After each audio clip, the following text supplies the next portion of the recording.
반감기에 의한 사이클의 어떤 영향은 점점 줄 거라고는 생각해요. 지난 강세장보다 오히려 이번 이 플로우가 더 강한 가격의 변화를 가져올 수도 있다. 금리를 결정한다라는 거는 여파가 너무 크거든요. 금리에 대해서 우리가 비트코인을 두고는 너무 예민하게 볼 필요가 없다. 네, 구독자 시청자 여러분 반갑습니다. 박 작가입니다. 자, 오늘 토크라운지에서는 수목튜브 유튜브 채널 운영자이시자 전문 투자가이신 윤수목 대표님 모셨습니다. 자, 오늘은요 투자 전략에 대한 부분들과 이 시장의 현재 상황들을 좀 깊이 있게 짚어볼 거니까요 영상 끝까지 봐주시면 너무 좋을 것 같습니다. 대표님 안녕하세요. 반갑습니다. 네, 대표님 저희 채널 방문해 주셔서 감사합니다. 아유, 저야말로 초대해 주셔서 감사합니다. 네, 저희 채널 첫 출연이시니까 저희 구독자분들께 간단하게 자기소개 부탁드리겠습니다. 윤수목이라고 합니다. 저는 크립토 씬에 좀 애정이 많습니다. 지금은 투자자이자 트레이더 또 그리고 또 뭐 사업 개발 이런 업무로 한 몇 년째 지금 이제 풀타임으로 일을 하고 있고요. 사실 그 이전에는 전통 금융시장에서 주로 채권 그리고 또 뭐 주식이나 외환도 좀 다루긴 했지만 주로 채권을 한 10여 년 뭐 프랍 트레이더로서 그리고 또 포트폴리오 매니저로서 이렇게 운용을 계속 해왔습니다. 그래서 오늘 뭐 저의 짧은 식견이지만 또 시장에 관한 뭐랄까요? 과거에 또 기관 투자자로 오랫동안 근무했던 사람의 어떤 관점 사실 크게 다르진 않은 것 같긴 한데 그런 걸 좀 전해드릴 수 있다면 영광일 것 같습니다. 소개 감사합니다. 제가 그 수목튜브 채널은 저도 종종 확인하는 채널인데 우리 구독자님들께서 만약에 어떤 시장의 상황들이 닥쳤을 때 이 시장의 이 상황에서 어떻게 대처해야 될지라고 궁금하신 부분들 그런 부분들이 있을 때는 수목튜브를 찾아가시면은 저희 대표님께서 굉장히 상세하게 그런 것들을 설명해 주십니다. 그러니까 저도 최근에 보면서 이런 부분들은 정말 우리 구독자님들이 알고 계시면 너무 좋을 것 같다라고 생각을 했는데 관심 있으신 분들은 제가 고정 댓글에 채널 링크 남겨드릴 테니까요. 같이 구독하셔서 보시면은 너무 좋을 것 같습니다. 대표님 이제 첫 질문을 이제 드려야 되는데 원래 질문지와 조금 다르게 채권 프랍 트레이더와 포트폴리오 매니저로 활동을 하셨는데 어떻게 이 비트코인에 입문하셨는지 너무 궁금합니다. 굉장히 자주 받는 질문인데 채권 운용 너무 재밌었죠. 제가 재능도 좀 있었고 항상 뭐 운용에는 자신감이 넘쳤었던 시간들을 보냈던 것 같습니다. 그랬었는데 이제 왜 그만두고 이쪽에 오게 됐냐 질문을 많이 받았는데 이제 운용에 전념하다 보면 그냥 자본시장 자체만 좀 계속 바라보게 되고 하루하루의 어떤 뭐 금리 변화라든지 뭐 그냥 매크로 상황 이런 것들만 좀 집중해서 좀 매몰되어 있기 쉽거든요. 실제로 하다 보면은 뭐 돈을 많이 버는 거는 재미가 있지만 뭐랄까 뭔가 쌓아가는 느낌은 또 없기도 했었어요 한편으로는. 그러던 차에 그래도 뭐 워낙 재능도 있는 것 같고 재미도 있고 그래가지고 이제 즐겁게 하고 있었는데 2016년도에 이제 알파고하고 이제 이세돌 구단이 그 바둑 뒀던 거 기억나시죠? 네. 알파고가 처음 역사적 사건이었죠. 그래서 딥마인드의 그 알파고가 바둑을 사실상 이제 점령해버렸지 않습니까? 이제 뭐 AI하고 바둑 둔다라는 얘기 자체가 안 나오는 벌써 16년도니까 한참 오래됐고 의미가 없는데.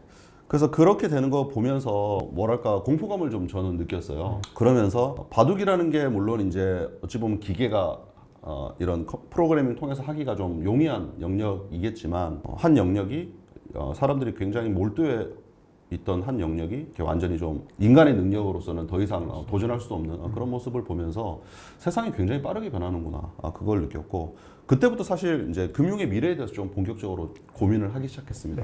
그래서 그러면서 내가 하고 있는 뭐 이런 트레이딩 이런 거는 조금 더 늦게 변할 것 같긴 하지만 금융 환경도 좀 많은 변화가 앞으로 있겠구나. 그러면서 미래 금융에 대해서 고민하게 됐고 그 과정에서 아주 과거부터 많이 들어왔던 비트코인과 블록체인에서 좀 나름의 미래를 찾은 거죠. 그럼 이제 그렇게 채권 프랍 트레이더를 하시다가 이제 또 다른 회사에서는 이제 암호화폐 자산도 이제 운용을 하셨잖아요. 그렇죠. 제가 처음에는 제가 직접 창업을 했었고 그 과정에서 이제 뭐 여러 가지 뭐 시도들도 있었고 또 나중에 이제 그거 조금 더 규모 있는 크립토 운용사에서 또 운영을 총괄하는 역할을 했습니다. 그러면 이제 우리 아마 구독자님들께서 이제 이 전문 투자, 기관 투자자 출신의 어떤 대표님이 이제 시장을 어떻게 바라보고 계시는지가 많이 궁금하실 텐데, 네. 지금 비트코인이 3월 15일 이후로는 사실은 좀 계속해서 추세적으로 좀 하락 추세를 이어가다가 최근에는 이제 좀 반등의 움직임들을 보이고 있고, 그렇죠. 그리고 이더리움 현물 ETF 승인 이후로 또 일정 부분 반등을 했는데, 자, 이런 움직임들을 추세 전환의 어떤 움직임으로 봐도 될지 이런 궁금증과 그리고 지금 비트코인이 전반적으로 어떤 상황에 놓여 있는지 많이 궁금하실 텐데 어떻게 보시나요? 일단은 저는 지금 이제 올해 그 시장의 드라이버가 크게 두 가지가 있다고 보고 있어요. 첫 번째는 거시경제 환경입니다. 그 거시경제 환경이란 것은 제가 오랫동안 거시경제 관련된 거래를, 거시경제 관련된 거래를 하면 뭐 주로 이자율이나 외환 쪽일 텐데, 네. 저는 이제 이자율 거래를 오래 했으니까 시장을 뭐 10여 년 동안 아주 깊숙하게 거래를 해왔음에도 불구하고 최근 같은 마켓의 움직임은 좀 생경하거든요. 그게 무슨 말이냐면 금리를 놓고 한쪽에서는 인상해야 된다, 한쪽에서 인하해야 된다, 이 얘기가 동시에 나오고 있거든요. 네. 보통 뭐 인하하거나 동결 혹은 인상하거나 동결을 얘기하지 인상과 인하가 동시에 얘기 나오는 경우는 거의 없었단 말이에요. 네. 지금 미국 같은 경우는 지금 그런 얘기가 동시에 나오고 있는 상황입니다. 그래서 그리고 또 이런 경우도 굉장히 좀 낯설죠. 소위 말해 메이저 국가들, 주요 국가들이 통화 정책의 방향성이 다른 경우. 그렇죠. 지금 뭐 미국에서는 약간 금리 인상에 대한 얘기들이 조금씩 나오고 있는데 EU에서는 인하 준비 끝났다, 뭐 이런 소리 하고 있으니까 이것 또한 이제 굉장히 좀 이례적입니다. 그래서 그 거시경제 환경이 좀 아주 긴박하게 돌아가고 있다고 보이기 때문에 이것 또한 지금 이제 비트코인에도 아주 중요한 크립토 마켓에도 중요한 영향을 미친다라고 이제 첫 번째로 그거를 이제 중요한 드라이버로 보고 있고, 네. 두 번째는 본격적인 기관화의 이제 시작점이 됐던 비트코인 ETF, 현물 ETF, 그리고 이제 이더리움 현물 ETF가 올해 이제 다 승인이 되면서 기관 자금들이 들어오고 있습니다. 1월 10일부터 해서 들어오고 있는데 이것이 실질적으로 올해 그 비트코인의 가격 움직임과 그리고 비트코인 ETF의 어떤 순유입 추이를 보면 거의 지금 차트가 똑같아요. 똑같이 가죠. 예. 네. 그래서 이 두 가지가 가장 좀 중요한 요소다. 그래서 최근에 3월 중순 이후로 가격이 좀 정체됐던 것도 비트코인 ETF의 자금 유입이 정체됐기 때문에 그랬고, 네.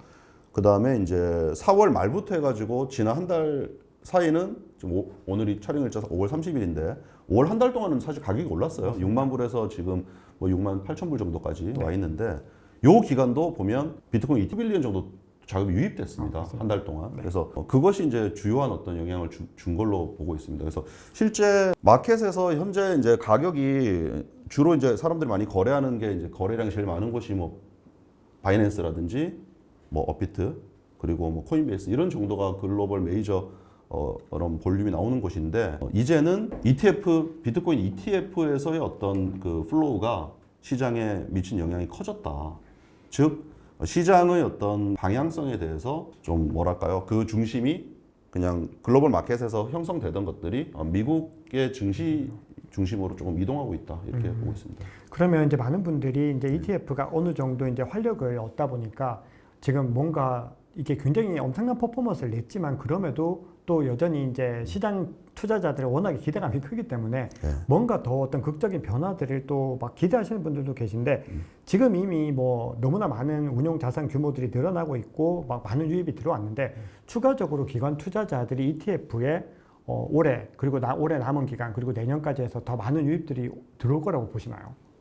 그렇죠. 엄청나게 들어올 걸로 보고 있습니다. 지금까지 이제 유입된 것들을 최근에 어디 보고서에서 분석한 거 보니까 한 80% 정도가 개인이더라고요. 네, 개인 투자자가 7, 80%. 네. 그래서 그 개인은 이제 결국 퇴직연금 계정이나 이걸로 아마 매입을 했을 겁니다. 그래서 실질적으로 기관들이 지난번에 13F 보고서에 보면 기관들이 건드린 거는 되게 많아요. 근데 실제 그 기관들의 비중 자체는 뭐 20% 정도라고 본다면은 이제 뭐 제대로 된 시작도 안 했다라고 보이고 기관들이 주로 운영하는 자금들이 많이 들어온다고 보면 앞으로 뭐 업사이드는 좀 한참 많이 남지 않았을까. 이제 시작점이다.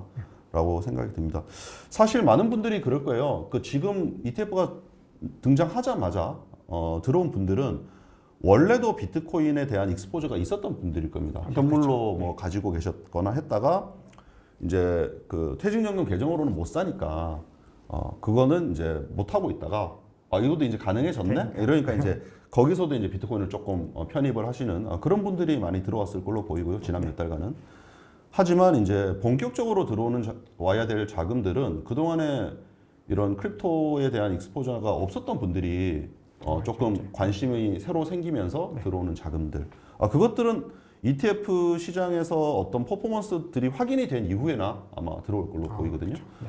그러면 그거는 최소한 6개월에서 1년 정도 이후에 본격적으로 그러지 않을까. 실제로 우리가 그 기관 투자자들이 어떤 펀드에 종목들을 편입한다고 했을 때 펀드 성격 따라 물론 다를 수 있습니다만은 상장 직후의 그 종목들 잘 안 건드리려고 해요. 맞습니다. 왜냐하면은 뭐 아직 시장에 그 가격이 제대로 그 좀 적응하는 시간도 좀 필요하고 네. 여러 가지 변수들이 있기 때문에 펀드 성격 따라 바로 뭐 하는 데들도 있겠지만 조금 패시브한 운용하는 곳들일수록 더더욱 조금 상장된 이후에 좀 지켜보고 하는 편이거든요. 그걸 감안한다고 하면 본격적으로 자금들이 유입되는 시간들은 조금 필요하다. 그렇게 생각하고 있습니다. 그 대표님 말씀 들으니까 이제 어떻게 보면은 ETF에 의한 수요들이 이번 시즌에서는 너무 중요한 변수여서 과거 어떤 대세 상승장 사이클과는 약간의 흐름들이 달라질 수도 있겠다는 생각들을 좀 하게 되는데 지금 이제 많은 분들이 과거 세 차례 대세 상승장과 비교를 하는데 만약에 이제 불장이 된다면 이제 어느 정도 시점에 어떤 식으로 갈 것인지와 과거와는 어떤 차이가 있는지 좀 궁금합니다. 일단은 그 사이클이라고 우리가 흔히 얘기하는 건 결국 이제 비트코인 반감기에 기반한 거잖아요. 네. 그 반감기에 의한 사이클의 어떤 영향은 점점 줄 거라고는 생각해요. 네. 왜냐하면 어쨌든 그 블락 리워드 자체가 절반씩 탁탁 줄어드는데 실질적으로 줄어드는 그 보상이 결국에는 그 숫자 자체는 드라마틱하게 감소하는 거기 때문에 그게 시장에 영향 주는 거는 시간이 갈수록 점점 줄지 않을까라고 생각을 하고요. 그렇지만 이제 이게 매스 어답션, 기관들의 자금들이 본격적으로 들어와 가지고 영향을 주는 부분들은 향후 몇 년 동안에 걸쳐 갖고 좀 큰 트렌드를 만들 걸로 봅니다. 그래서 지난 강세장보다 오히려 요번 그 이 플로우가 더 강한 가격의 변화를 가져올 수도 있다. 그런 생각도 하고 있습니다. 와, 그거는 이제 어떻게 보면 구독자분들 입장에서는 되게 좀 설레는 말씀을 주신 부분인데 예. 그게 어떻게 보면 이제 당연히 이제 ETF라고 하는 엄청난 수요의 어떤 고속도로가 만들어졌다는 게 이제 충분히 그런 파급력을 가져올 수 있을 거라고 저도 생각을 하는데 이게 이제 그 기간을 두고 봤을 때는 이번 시즌에 뭐 그렇게 된다기보다는 조금 더 긴 호흡으로 봐야 된다 이렇게 생각하시는 건가요? 아니면 이번에도? 예, 시즌은 이제 우리가 마켓 타이밍은 너무나 중요하기 때문에 시즌이라는 거를 고려는 하되 반감기 시즌 고려는 하되 사실 기관들이 본격적으로 들어오고 유입되고 하는 흐름은 속도는 좀 미리 가늠하기 좀 어려울 것 같거든요. 네. 제가 한 6개월 정도는 그래도 기다려 봐야지 그래도 할 수 있을 것이다라는 거는 처음 들어오는 곳들이 그럴 것이라는 거고요.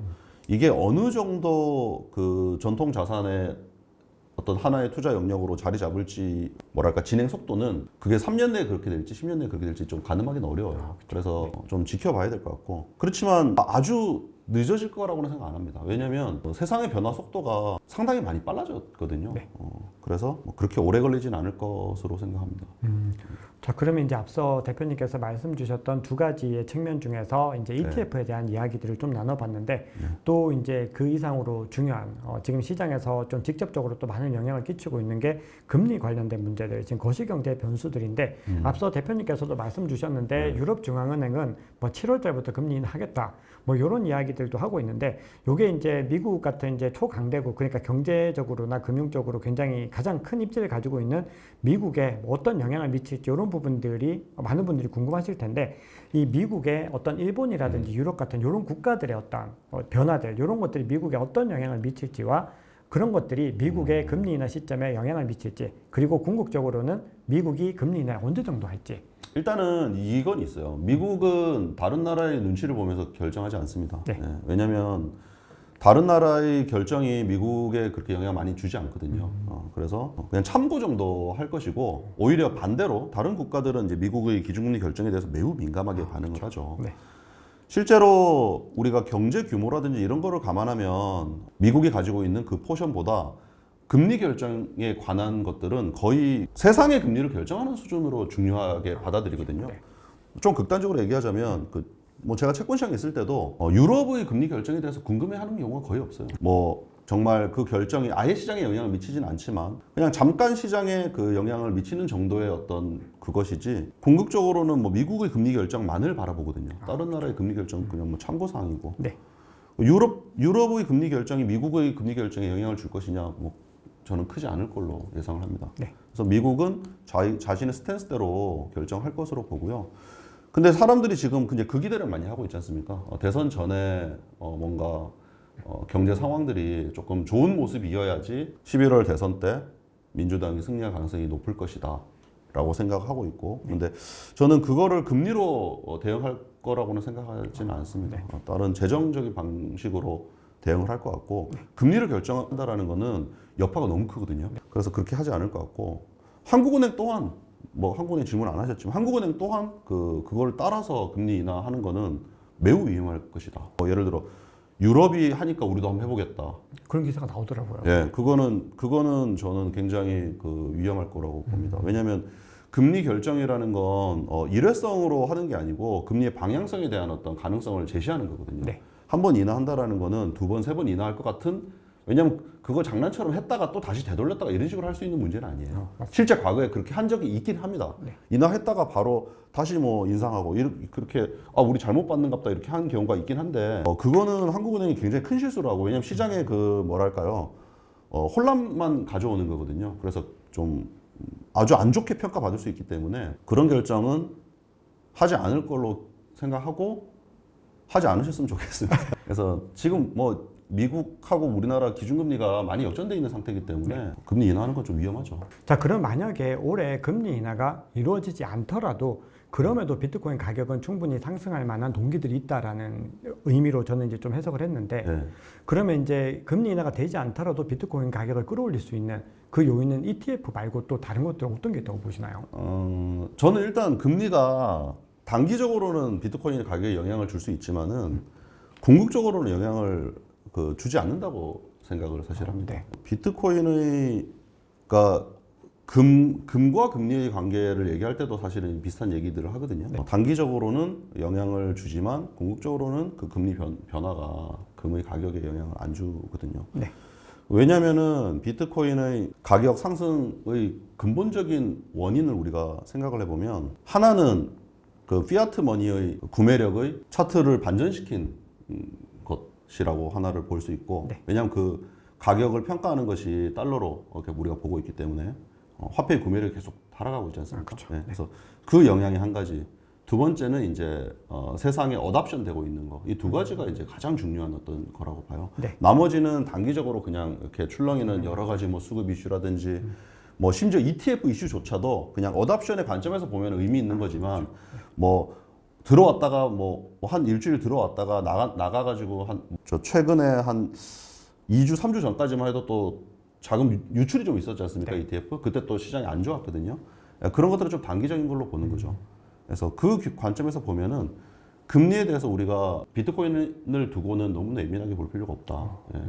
왜 그렇게 이제 얘기할 수 있냐면, 금리에 대해서 민감한 거는 그 미래 캐시플로우를 금리가 할인해가지고 가져와서 현재 밸류를 우리가 산정해내는 자산들의 의미가 있는 거거든요. 맞습니다. 예. 그래서 근데 이제 금이라든지 비트코인은 사실 그렇게 우리가 볼 수 있는 자산이 아니고, 그 일드 커브 자체도 사실 없어요. 예를 들자면은 이더리움 같으면은 일드 커브를 얘기할 수도 있을 겁니다. 현재로서는 스테이킹 하면은 한 3.5% 정도의 이율을 주니까 아주 짧은 만기를 가진 이더리움의 어떤 채권이 존재한다고 하면 한 3.5% 내외, 3%대의 어떤 금리를 형성할 거예요. 그리고 뭐 시장의 크레딧에 따라 가지고 거기에 크레딧 스프레드가 더 붙을 거예요.